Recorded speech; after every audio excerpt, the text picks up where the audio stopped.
Okay, so let's go ahead and make this concrete by working through a hypothetical example. So we're going to create a candy lock that has two buttons, one yellow, one black. And when you press the yellow button once and then press the black button once, then the green LED should blink, indicating that candy is being dispensed. And then it should go back to being locked after dispensing that candy. If you press the yellow button multiple times and then black, then the dispenser remains locked. Nothing should happen. Okay, and there should be a red LED that turns on any time the dispenser is locked and the user has not started to enter passcode. So when it's sort of in the normal idle state, then the red LED will be on. Once you start entering a passcode, the LED turns off. And then once either you fail, get the wrong code, or you successfully get the right code and the green LED blinks, once it goes back to being locked, then the red light should turn on again. Okay, so that's the basic setup. How do we translate that into hardware? So the first step is to create our finite state machine. Just draw out the state diagram. And then we'll worry about the hardware implementation in a minute. Okay, so first we need some kind of locked state or some idle state. Let's call it idle because it's going to actually be locked in multiple states. Okay, so we'll call this initial state here idle. Okay, and then to get out of the idle state, the user has to press the yellow button. Okay, so if the user presses the yellow button, we want to go to some other state. That's not the dispense candy state yet. But it's an intermediate state here. So let's call this yellow pressed. And then from there, if we press the black button, so actually let's go ahead and label this edge before we keep going. Okay, so if yellow is pressed, then we go there. From the yellow press state, if we press the black button, then we go to the open state, or the dispense candy state, or whatever you want to call this. So that's, if we press black. And then from the open state, we will automatically go back into the idle state and relock the dispenser. So we'll stop in this state, we'll do something, we'll dispense the candy, turn on the green LED, and then after some amount of time, we're going to go back to the idle state. Okay, so there's our state. I think that covers it. But as we go, we might discover that we need something more. Now let's go ahead and fill out all the transitions, like all the possible things that could happen in each state. And this is part of the power of the finite state machine, or the state transition diagram model, that you could look at each state and say, what are all the possible things that could happen in that state? And then define them, just like draw them out in the diagram. And that way you don't forget any possible combinations of things that could happen. And if you just start doing it, trusting in your brain, without having an organizational method, you're likely to forget some corner cases and things will not work. Okay, so in the idle state, we could press the black button. If we do that, then we should just stay in the idle state. Okay, then if we're in the yellow pressed state and we press the yellow button again, we have to figure out what to do. So we could say, well, we're going to go back to the idle state. But that would be a dead giveaway if we go back to the idle state and turn that LED on, that's exactly what the code is. So it looks like we're going to actually need another state that says, well, we've pressed yellow too many times. Okay, so let's make a little room for that. So let's call this state yellow greater than 1. So if we press yellow after we've already been in the yellow state, then we go to this yellow greater than 1 state. Okay, so that handles that. And so now we've handled both the yellow and the black case coming out of the yellow press state. If we're open, it doesn't matter what you press, we're always going to end up going back to idle. And then if we're in the yellow greater than 1 state, if we press yellow again, we'll just stay in that state. And if we press black, then we'll go back to the idle state. Okay, so as we were doing that, we've discovered that we did, in fact, need one more state. But now we've gone through, and every state has the two possible transitions out of it, except for the open, which automatically just moves to idle when on the next clock cycle. Okay, so we've got our candy lock. We've described it with a state transition diagram, and now we want to actually turn this into hardware, so build it with flip-flops and combinational logic and so forth. Okay, so the first thing we need to do is write out how we're going to represent each of these states. Okay, so we've got 4 states. So one easy thing we could do is just represent them with 2 different bits. So we've got 2 flip-flops, and the 2 flip-flops will give us, you can each be 1 or 0 and giving us 4 possible combinations. And so we could just write a binary code for each of these. So let's stick idle, we'll say is 0, 0, and the yellow pressed, say is 0, 1, and then we can pick open, say is 1, 1, and yellow greater than 1 can be 1, 0. All right, so now we've just defined each of these states. We've got some binary representation. Now we can talk about circuits. And the inputs, so the black button and the yellow button are just going to be 0 or 1, so we'll assume that they are 1 when the button is pushed. Of course, if you've actually wired them up as switches, you'll need to invert that if you're using the pull-ups and grounding the switches. But let's assume sort of at the logic level, if I push the switch, then that's a logic 1. Okay, so now we can actually write truth tables for what should happen here. So if I'm in the 0, 0 state, so that's the current state. So let's just go ahead and write the 2 bits of my state. We can call them S1 and S0.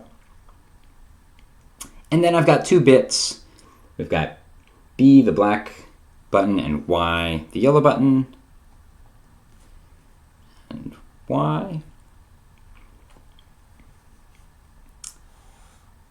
And then given those, I want to compute what the 2 bits of the state should be on the next clock cycle. So we'll have S1 and S0. Okay, so let's start with the idle state. So if we have 0 and 0, and if B is 0 and Y is 0, then we should just stay in the same state. Neither of these is pressed, we're not going anywhere. If we're in the 0, 0 state, so again in idle, and Y is pressed, then we're going to move to the yellow pressed state. So the output should be 0, 1. If we are in the idle state and black is pressed, then we should move back into the idle state or not go anywhere. And now we have a decision to make. What do we do if black and yellow are both pressed? So we could make a decision and just say, well, that can't ever happen. Maybe we've got some logic upstream that's going to force that not to happen. Or maybe we could say that just means we're going to go back to the idle state in either case. Okay, so let's do that. So the 0, 0, 1, 1 case, again, we're just going to go back to 0, 0. Okay, so that's all the possible things that could happen in idle. So now let's go on to yellow pressed. So 0, 1, 0, 0. So again, neither button being pressed is going to stay at 0, 1. So it's 0, 1, and the yellow button is pressed. So that's 0. Yellow button's pressed here. Then we're going to go into the yellow greater than 1 state, so that is 1, 0 for these bits. And for 0, 1, with the black button pressed, this is where we move into the open state. Then finally, we've got to decide what to do, again, if both yellow and black are pressed. And let's say, in that case, that we should go ahead and go to the yellow greater than 1 state. So we'll go for security here. So 1, 1 will send you to the 1, 0 state. Okay, now for the yellow greater than 1, the 1, 0 state. So that is 1, 0. Again, if nothing is pressed, then you should stay in that state. 1, 0. So 1, 0, if yellow is pressed, you'll also again stay in that state. 1, 0, 0, 1. You'll stay in the 1, 0 state. If you're in the 1, 0 state and the black is pressed, then you'll move back into the idle state. So that's 0, 0.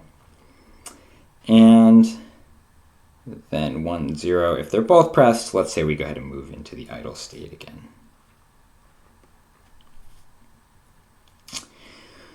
Okay, so that's these three states, and then finally we have to handle the open state. So in this case, they're both 1, 1, and here we don't care what buttons are pushed. So those are don't cares, and we're always going to go back to the 0, 0 state. Okay, so now we've written this out. We've got actually 2 truth tables. So we've got 4 input bits and then 2 output bits. So we can solve each of these with a K-map and work out exactly what the logic should be in order to compute the next state, the S1, S0, these 2 bits, in terms of the current state and the inputs. Here I've gone ahead and taken that truth table and written it out as a K-map both for S1, so this top bit, and for S0, the bottom bit, and then minimized this, found the ones for the K-map. Both of these are kind of yucky. The top one requires 3 terms with 3 terms each, and the bottom one's got 3 terms that each have 4 terms each. So I'm not going to actually write out all the equations to try to draw the circuit that would do that, just because that's messy and we've spent a bunch of time doing that already. The last piece that we do need to do, though, is to figure out how to take the state and then turn on the green or red LEDs. Okay, so the green LED should turn on when we're in the open state, and only when we're in the open state. And so an easy way to do that is to just write G, the green LED state, is going to be true. It's going to be 1 when we are in the open state, and otherwise be 0. And we can write that just as a function of S1 and S0, the 2 state bits. In particular, when the 2 state bits are both 1, then the green LED should be on. So that is just S1, S0. And the red LED will be on when we're in the idle state, and only the idle state. So again, if we press one of the buttons, we move into the yellow pressed or the yellow greater than 1 state, the red LED goes off. And so R equals not S1 and not S2. Sorry, not S0. Right, we could change this to nor if that was easier. Okay, so now we have defined states and we've written down particular encodings for those states. We can store those values in a register. We've got combinational logic that is going to compute the next state as a function of the current state and the new inputs. And then finally we have logic equations that compute the red and green outputs. So we can go ahead and put this into our design pattern for Moore type finite state machines. Okay, so we will need to start off with a register, and the register does have exactly 2 flip-flops in it. And so I'll just sketch it like that, and we've got a bus coming out. The bus has 2 bits, S0 and S1. And if we just take this, we could break this bus out. And so we could say, like, here's S1, and here's S0. Right, we have our logic, so S1 and S0 going to produce the green LED, and S1 nor S0 produces the red LED.